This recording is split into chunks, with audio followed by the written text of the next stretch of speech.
Shalom, perkenalkan nama saya Ingrid Woley, NIM 18142011178, kelas A1 semester 6 Fakultas Keperawatan Universitas Pembangunan Indonesia Manado.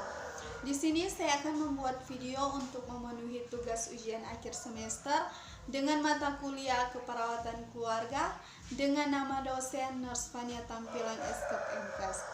Pada saat ini saya akan menjelaskan secara singkat tentang keperawatan keluarga. Yang pertama, pendahuluan.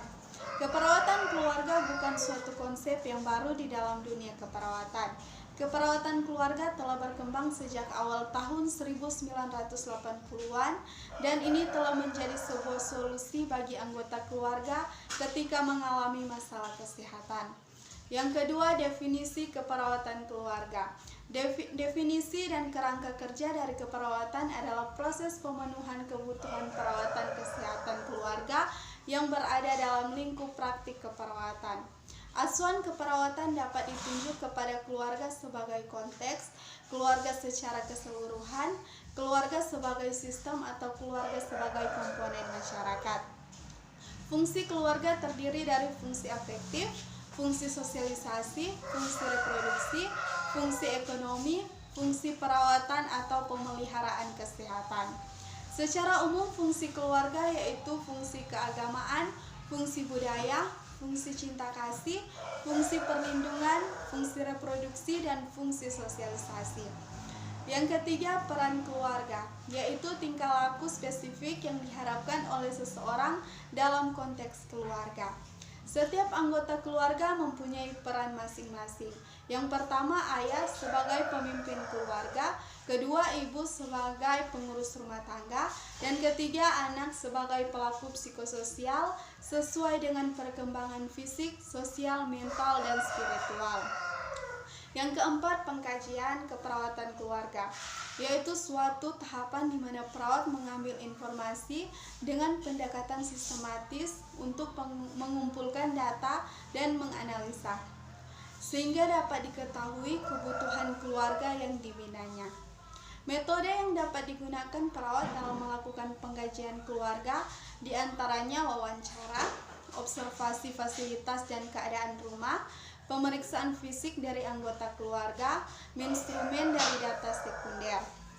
Yang kelima, diagnosa keperawatan keluarga, yaitu keputusan klinis mengenal individu, keluarga atau masyarakat yang diperoleh melalui suatu proses pengumpulan data dan analisis cermat dan sistematis.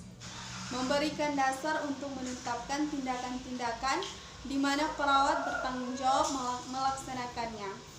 Diagnosa keperawatan keluarga dianalisis dari hasil pengkajian terhadap adanya masalah dalam tahap perkembangan keluarga, lingkungan keluarga, struktur keluarga, fungsi keluarga, dan coping keluarga, baik yang bersifat aktual, resiko maupun sejahtera, di mana perawat memiliki kewenangan dan tanggung jawab untuk melakukan tindakan keperawatan bersama-sama dengan keluarga dan berdasarkan kemampuan dan sumber daya keluarga.